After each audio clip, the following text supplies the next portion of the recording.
एक छोटा सा संगीतकार। अजय एक गांव में रहने वाला युवक था। वह अपनी खेती और पशुपालन के साथ ही गांव की शोरगुल में जीवन जीता था। लेकिन अपने दिल की गहराइयों में अजय में कुछ अलग था। उसका दिल गाने और संगीत की धड़कन से बेहद चारा था। जब भी अजय खेत में काम करता और उसके पास समय मिलता, वह खुद को संगीत की आवाज में खो देता। गांव के लोगों को अजय की आवाज सुनने में बहुत पसंद आती थी, लेकिन उन्होंने कभी अजय को इसमें कुछ अधिक देखा नहीं। एक दिन गांव में एक संगीत का प्रतियोगिता आयोजित हुआ।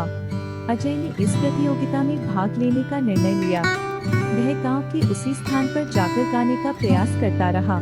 पहले तो लोग उसे अजनबी समझते थे, लेकिन अजय ने अपनी जिंदगी के जीवन और संगीत को साथ मिलाकर एक अद्वितीय गाना प्रस्तुत किया।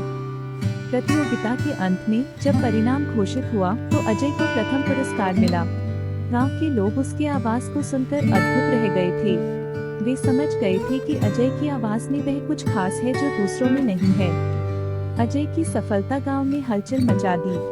उसकी आवाज को अब लोग सितारों में मानने लगे थे। एक दिन गांव में एक बड़े संगीतकार आया था और उसने अजय की आवाज सुनी।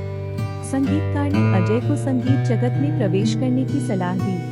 उसने कहा कि अजय की आवाज इतनी प्रिय है कि वह बड़ा स्टेज पर भी अपना नाम बना सकता है। अजय के जीवन में इस सलाह ने एक नई ऊंचाइयों की ओर उसका सफर शुरू किया। वह गांव को छोड़कर शहर गया और वहां संगीत अकेडमी में दाखिला लिया। शहर में अजय को कई मुश्किलें भी आईं, लेकिन उसने हार नहीं मानी। वह हर समय अपनी मेहनत और आवाज में सुधार करने में जुटा रहा। एक दिन एक बड़ा संगीत संगठन ने अजय को अपने संगीत संग्रह का हिस्सा बनाया। अजय का नाम अब पूरी दुनिया में गूंज रहा था। वह अब उसी संगीत संगठन के साथ बड़े बड़े संगीत समारोहों में भी प्रस्तुतिकरण देने जा रहा था। अजय के जीवन की यह दौड़ में उसने कई संघर्षों को भी झेला, लेकिन वह अपने सपनों को पूरा करने के लिए हमेशा तैयार रहा। आज अजय एक अद्वितीय संगीतकार के रूप में जाना जाता है और वह गांव की मिट्टी से लेकर संगीत की दुनिया तक का सफर कर चुका है। उसकी कहानी गांव के लोगों के लिए प्रेरणा का स्रोत बन गई है।